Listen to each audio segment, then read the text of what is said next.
You're still watching New Vision TV News, and now let us take a look at what is making headlines in the business world with Len Komjishe. In business today, residents of Kasokoso village, Wakiso district, have been given a 1-month amnesty period to end illegal electricity connections or face prosecution.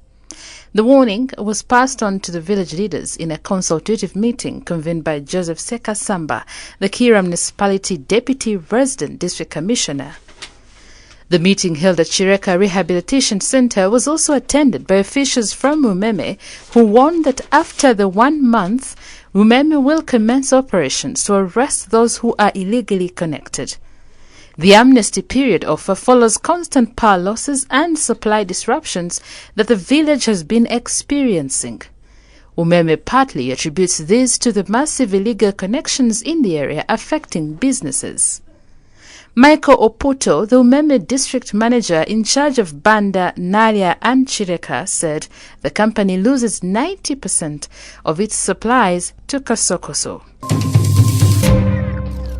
Now, Uganda has to wait a little longer to sign the final investment decision. According to the Energy Ministry, there are several technical and financial decisions to be undertaken before the final investment decision is signed. A final investment decision refers to a final decision of the capital investment decision as part of the long-term corporate finance decisions based on key criteria to manage a company's assets and capital structure. The final investment decision will set in motion all the investments needed to begin. Signing of the FID would mark the start of the construction of major oil and gas infrastructures such as the East African Crude Oil Company, stretching from Hoima to Tanga Port in Tanzania. The infrastructure also includes an oil refinery, among others, whose bills will be majorly footed by the oil companies. Peter Lokeris, the State Minister for Minerals, said the deal is expected to be signed in September this year. In addition, he said oil and gas companies have set targets for Uganda to be fulfilled before they can agree to sign the deals. However, Lokeris declined to give demands by the government to oil companies, hindering the process to conclude the deals. With the ongoing discussions on the budget analysis, we look at the 1986-1987 budget that was out of the ashes. Then Finance Minister Professor Ponciano S. Mulema delivered the 1986-1987 budget under less than optimal conditions well into the new financial year in August. The NRM had taken power in January and was understandably still finding its feet. The minister reported that in the last financial year, the economy had contracted by 5.5%, continuing a trend that started in 1978. Mulema said the economy had suffered negative growth between 1978 to 1980, 14% before recovering 17% between 1980 and 1983, before further declining 10% between 1984 and 1985. Paul Busharizi, our business analyst, gives us an analysis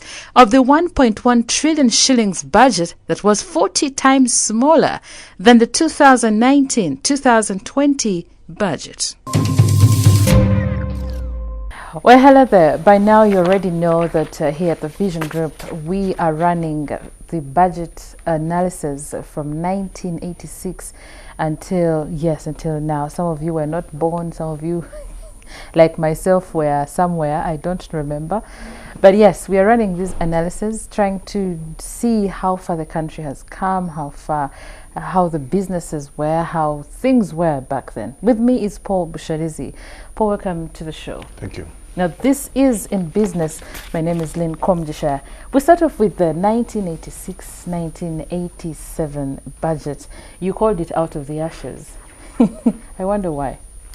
I mean, if you remember, first of all, this budget was late that year, because normally the budget is at the end of the financial year, which ends at the end of June. Yes. So financial year starts in July 1st to June 30th. Yes.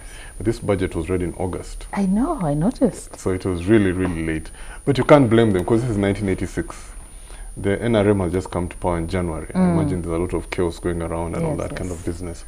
So, calling it out of the ashes is generally we're coming from a really hard time. Absolutely. Yes. And we noticed it was 1.1 trillion, which is 40 times smaller than it is today. Today. We have come from far. Well, maybe we should put a proviso on that, because if you did that in dollars at the time, it would probably be about $1 billion. And if you do our budget now would be about $10 billion. So it's not actually 40 times, it's probably about 10 times bigger. Yeah, around there. If you use the dollars as a measure, yeah. Okay, so the inflation then was at 240%. Yes, to give you a sense of what 240% inflation is, is that prices were doubling every 3 months. So if you if you think of 3-month cycles in our country, so if you took your kid to school in January and you paid, let's just say, 1,000 shillings, when you brought him back for second term, he was paying 2,000 shillings, and when you brought him back for third term, he was paying 4,000 shillings. So in today's time, if you're 1 million in January, 2 million in second term, 4 million in that's 240% inflation. Wow. Wow. Crazy days. Brother, thank you for joining us here. It's a very interesting history lecture that I'm getting from you. But you can get more from the website, the New Vision website, that is www.newvision.co.ug. We'll be right back.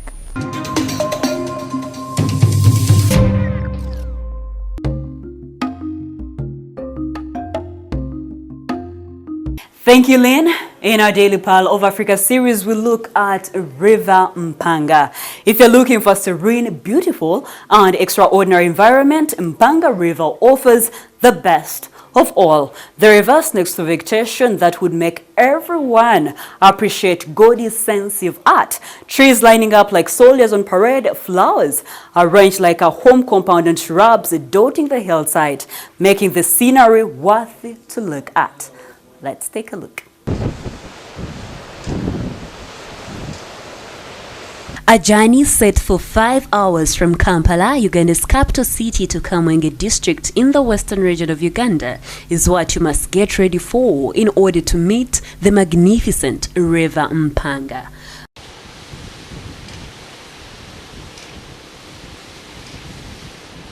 This river flows sneerily through the slopes of Mountain Rwenzori, its source towards Lake George. Streams from the mountain flow to the bottom and collect themselves into what we call River Mpanga.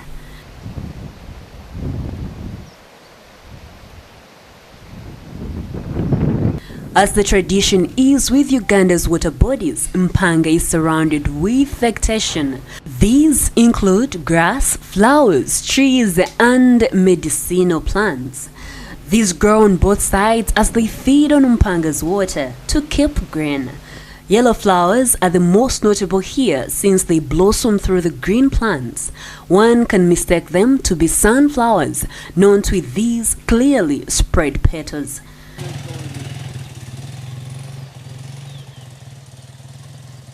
From a distance, Mpanga's modification makes you think God took his time to design it. This beauty makes anyone who really understands nature speechless.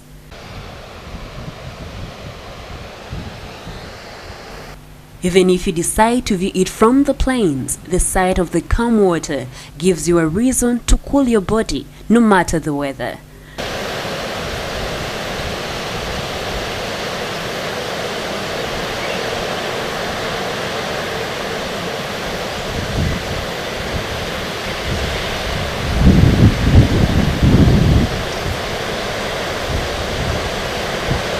This river traverses the districts of Kabalore, Chenjojo, and Kamwenge, and then pours its water into Lake George.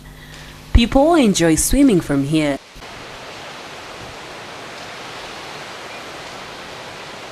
Besides swimming, hikers also love climbing the hills around this water source.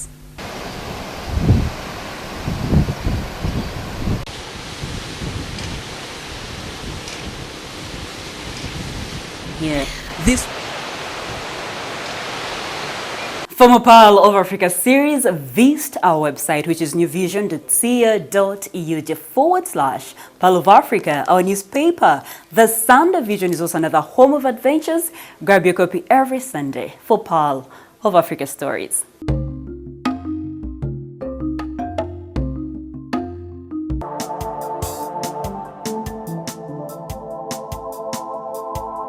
We end the bulletin with a special report. Now we look at why Uganda has many cases of fistula. According to the United Nations Population Fund, there are approximately 3.5 million cases of fistula, with more than 100,000 new cases reported annually. Uganda ranks among the top 5 countries with cases of fistula in the sub-Saharan Africa.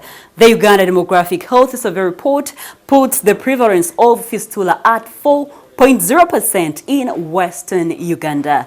There have been various interventions in the region to handle the cases. New Vision TV brings you the details.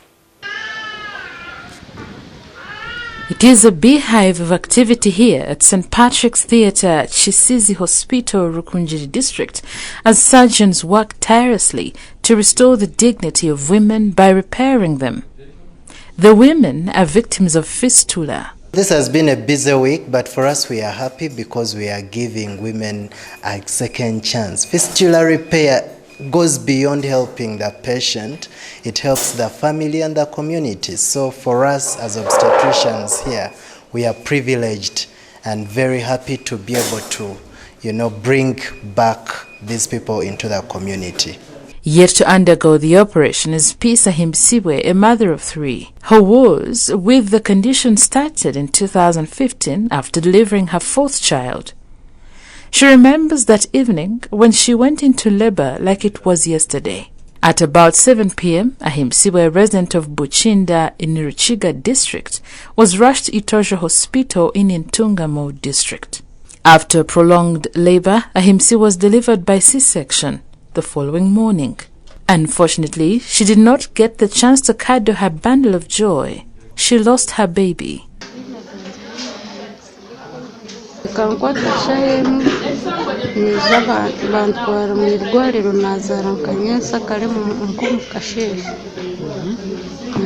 So ebishabika kwata sawe mu mwazi nazara kanyesa kale mu kashishi hachikuwazire naeze kuba amazire kunshemeza nkantara mane kiri wonye kabiri nkanyama mwana afira bakuyama mwana afira hacechenka richo ukakireba rya kuba yarize bambarira ngo ruhago rwashishika. Ahimsiwe was discharged 2 weeks later. While she was struggling to come to terms with the loss of her baby, another catastrophe struck. While at her residence at Buchinda, she remembers standing up from a chair and then noticed that her dress was soiled with urine. Not aware of what was happening to her at the time, she rushed to the hospital for an examination. Ahimsiwe had developed a condition termed as vesicovaginal fistula. This has been her way of life for the last 4 years. Those cases whom we receive. Now I want to explain a little bit what tears mean and what fistulas mean. Florence Nalubega, a fistula surgeon at Chitovu Hospital, described fistula as a tear that occurs during childbirth between the vagina and the bladder, causing urine to continuously leak. As they are pushing these babies, sometimes they get damages onto the vaginal canal, and then they end up with tears in that side. So when they get such tears, some of them are repaired and some of them are partially repaired. So when they are partially repaired, you have to know, are these tissues finally well attached to each other? So when we come and examine, some of these mothers come and tell you that I'm passing flatters, I'm passing poo-poo without control. For more on this special report, visit our website, which is newvision.co.ug/video. You can also follow us on social media. Facebook is The New Vision, Twitter is @NewVision, while Instagram Instagram is @NewVisionY and our YouTube channel is New Vision TV. Catch up with me on my Twitter handle. I am Ruth the Voice. We end with a fact file.